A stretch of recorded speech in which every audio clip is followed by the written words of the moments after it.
Hello dear friends, welcome back to my channel. I haven't been here for a long period of time, but I think that you can understand me. It was summer and that's why many people were just resting somewhere, relaxing.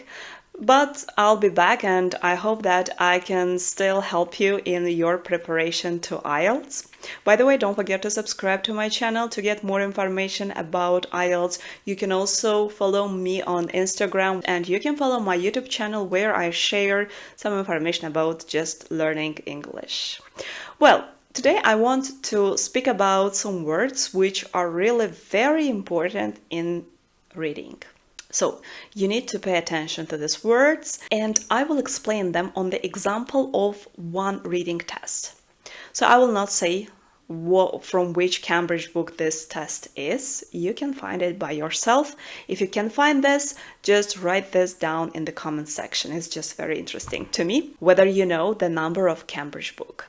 Okay, let's look at this true false not given. So here we have some information about clippers, they are ships, and the first one is like that. Clippers were originally intended to be used as passenger ships. Originally intended to be used. It's very important to find focus words in each statement. So what is the main meaning of each statement? Here, originally intended to be used shows the original purpose of these clippers.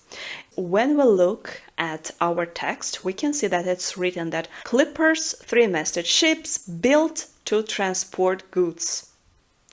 Built to. Built here is past participle. Built, that they were built to transport goods. To transport, to infinitive always shows the purpose.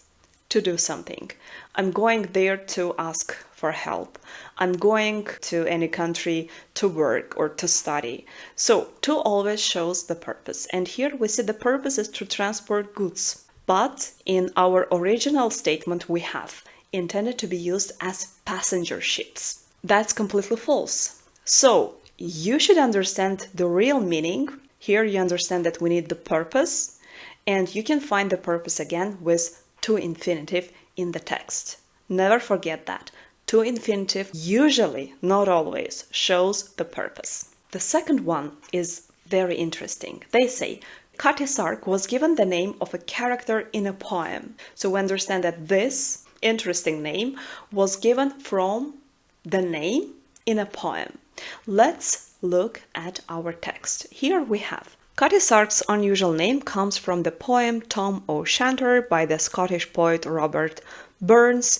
Tam, a farmer, is chased by a witch called Nanny who is wearing a Cutty Sark, an old Scottish name for a short night dress. So here you can see the word name, you can see the poem, and you'll say, well, exactly, that's true. But if we look at our answers, we can see that Cutty Sark was given the name of a character in a poem.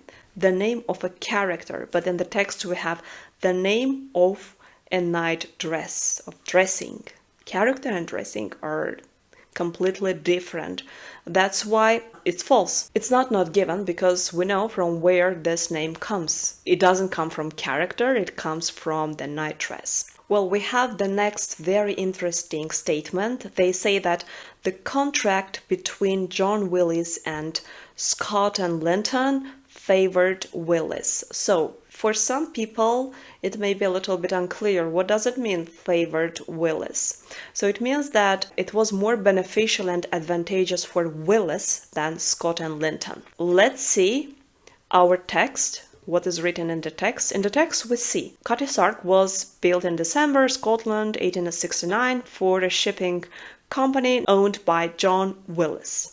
Okay, we have his name. To carry out construction, Willis chose a new shipbuilding firm, Scott and Linton, and ensured that the contract with them put him in a very strong position. So he will get only benefits from this contract. He ensured this. So in the end, the firm was forced out of business and the ship was finished by a competitor. So the end is not very good, but it's not interesting for us. It's interesting that the contract, when it started, when they just started to cooperate together, it was more beneficial for Willis. And we have this information actually there, and that's why it's true. So this favored, it's like it was more beneficial for Willis than for the firm, and he ensured that it will be very good. That's it. Well, the next test checks our ability to understand the comparison. So you know that the comparison is usually done with adjectives. For example, this girl is more beautiful than the other girl. So it's not a very good example. Okay, this girl is smarter than that boy, or that boy is smarter than the other boy. So there is always a comparison, or we have also a superlative degree. This girl is the smartest in the class. Let's read this fourth statement and see what is the comparison here. John Willis wanted Cutty Sark to be the fastest tea clipper traveling between the UK and China. Let's look at our text. Here we have Willis Company was active in tea trade. Yes, it's about tea. Between China and Britain, UK, Britain, it's the same, like paraphrase. Slightly different, but okay. Where speed could bring ship owners both profit and prestige, okay.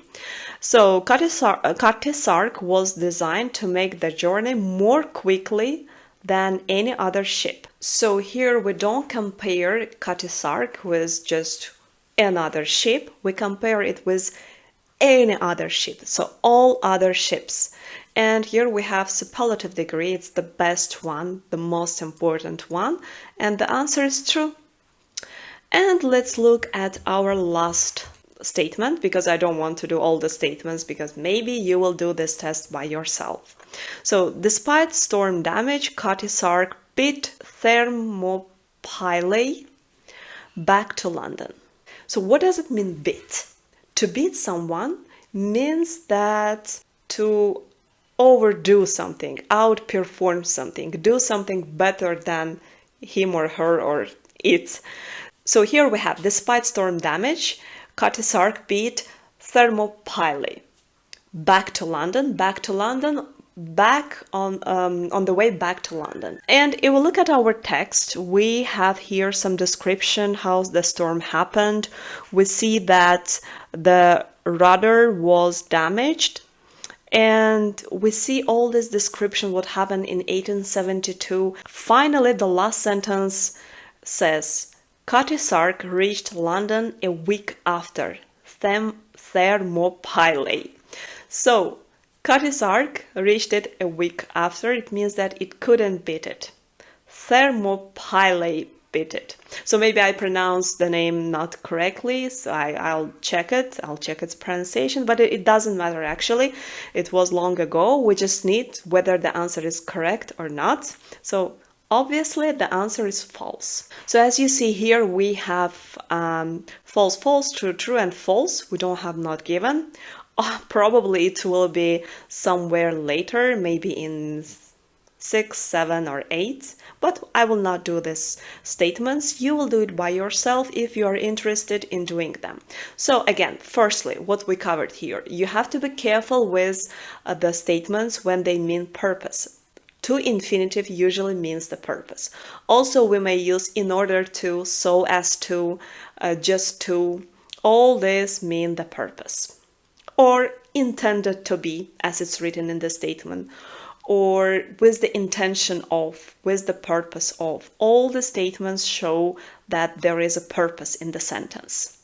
Next, we have the name of a character or the name of dressing. You have to be careful with every single word, because it changed the overall meaning of a sentence. Next, we have the word favor. Favor makes like the contract between John Willis and Scott and Linton favored John Willis. It means that John Willis got more benefit than Scott and Linton. So favor means that this one got more benefit, something was more beneficial and advantageous for that person. And we have the same information in the text.